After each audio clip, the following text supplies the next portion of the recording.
الحمد لله رب العالمین. خب ما در موقع قرار گرفتگیم که در جایی که ما برمدگی ایستادگیم همین جبل رمات میگویند. جبل رمات یعنی کوه نیزه زنان.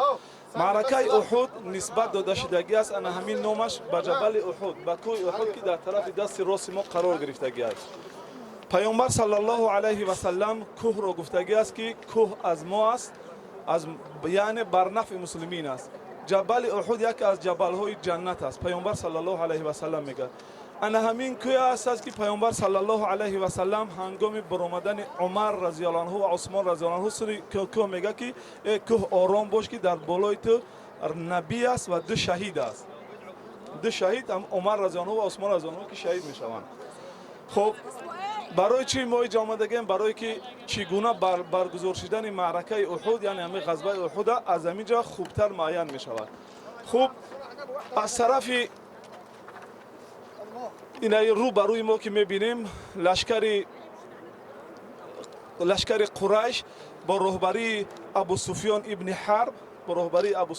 حرب زیاده از 3000 نفر لشکر، این چنین هم زنها هم مردا، برای خاطر که این جنگ احد برای مشرکان خیلی مهم بود.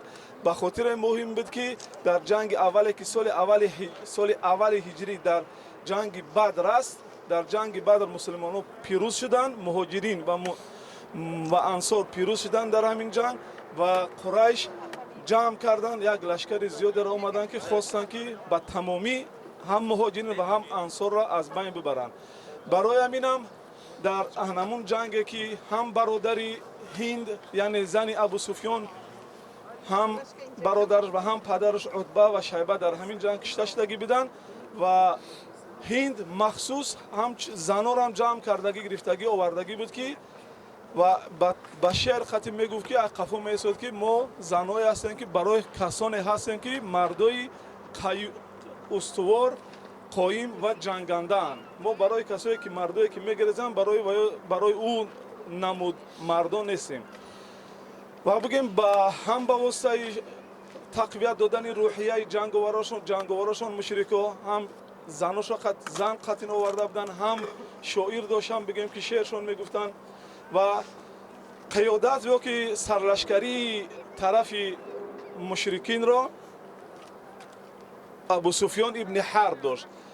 از جمله جنگاورایی که به قوت بودن اکرمه ابن ابی جهل بود، خالد ابن ولید بود از طرف مشرکا و سعد ابن وقاص. یعنی تو اسلام آوردن شدند در این وقت در طرف مشرکا بر ضد مسلمانان. رهبری لشکر مسلمانان را محمد نبی صلی الله علیه و سلم خودش داشت و عمکش حمزه ابن عبدالمطلب و اینچنین جنگاورانش علی ابن ابی طالب. خوب در همینجا جنگ صورت میگیره، از اون طرف مشرکان و از این طرف مسلمانان، از اون طرف مشرکان.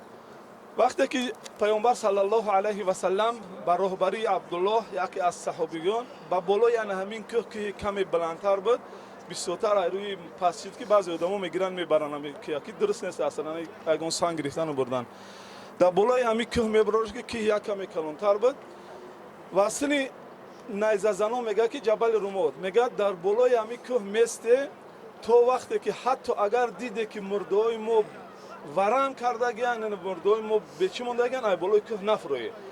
الله متعال خواست که مسلمانان را به همین واسطه بر سنجش بکند که در نافرمانی رسول صلی الله علیه و سلم عذاب است و ضرر است و خسران است.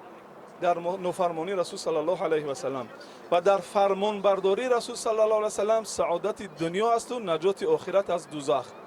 برای همینم رمات یعنی نیزه زنای مسلمین در بالای همون کوه ایستادن. وقتی که جنگ سر شد، خب مسلمانان لشکر 10 برابر یا کمتر هم که باشن و او را زدن مغلوب کردن و دیدن در اینجا بالا بودگی مهاجرین هم کسایی بودن که از مکه هجرت کردگی خونه و در همشون پارفتگی جامدگی بودن، یعنی در دست مشرکا این چیزا همش افتاده بود. وقتی که بگیم مظلوم بودن، وقتی که چیزاشون دیدن، بعضی چیزاشون که دیدن که همین فلانی و فلانی چیزای ما رو در مکه گرفتن و با ما رو مکه های کردگن، همینجا اگر چند رهبرشون و سوارشون امر کرد که ما را پیامبر امر کرده که نفروی اینجا، حتی بعد جنگ هم تو ما امر همینجا فرود اومدن تا نکنیم نفروی، نه که اینا فرو اومدن برای خاطری که شمشیر یا که چیزایی که دارن دیگه مشرکای کشتشتگی هم چیزا را بگیرن.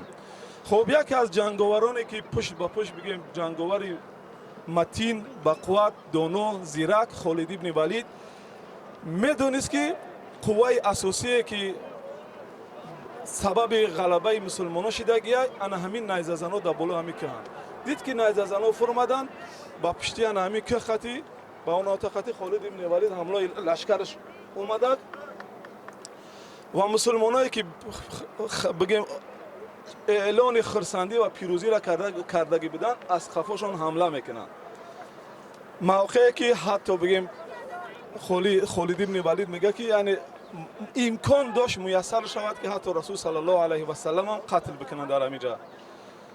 خب به همین بگیم جنگ احد با توسط زیرکی دانایی و یا که طرز جنگدانی خالد ابن ولید به شکست مسلمانان خاتمه می‌یابد و به گریختن آنها و در همین جا زیاده از 70 کس کشته می شود. از جمله کشته شدگان یکیش حمزه ابن عبدالمطلب عمه پیامبر صلی الله علیه و سلم و زکس هند زنی ابو سفیان وحشی را میکنه که بگیم شخصا توسط همین آلت همین اسباب چیت کی را میکشی حمزه ابن عبدالمطلب میکشی و همون خیلی حمزه ابن عبدالمطلب میکنه وحشی در همین جا میکشه. زیاده از 70 نفر در همین جا کشته میشوند. از چی اگر چند کشته شدگان قریش یا اینکه مشرکین بسیار بودن اما به هر حال پیروزی در این جنگ با کی میشود؟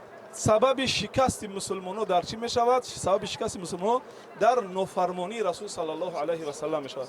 یعنی برای ما این یک حکمت است یا پند است که تو وقتی که مسلمان پیامبر صلی الله علیه و سلم را نافرمانی میکند با شکست مواجه میگردد.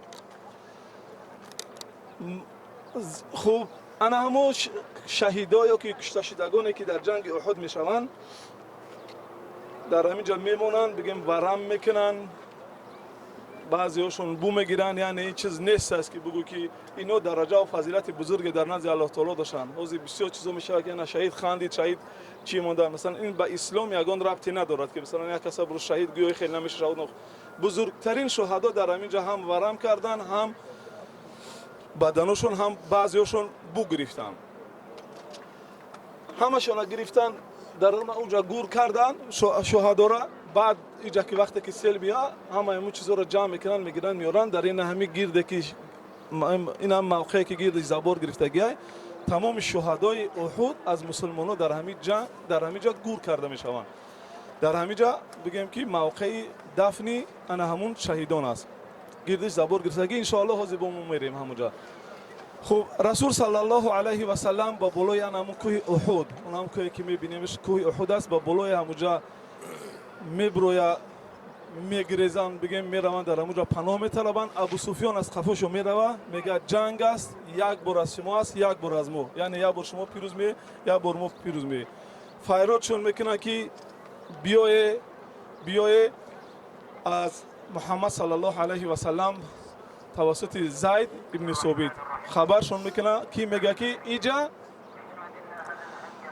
خوب کشته شدگان شما در دوزخن اما کشته شدگان ما در جنتن. رسول صلی الله علیه و سلم همین میگه.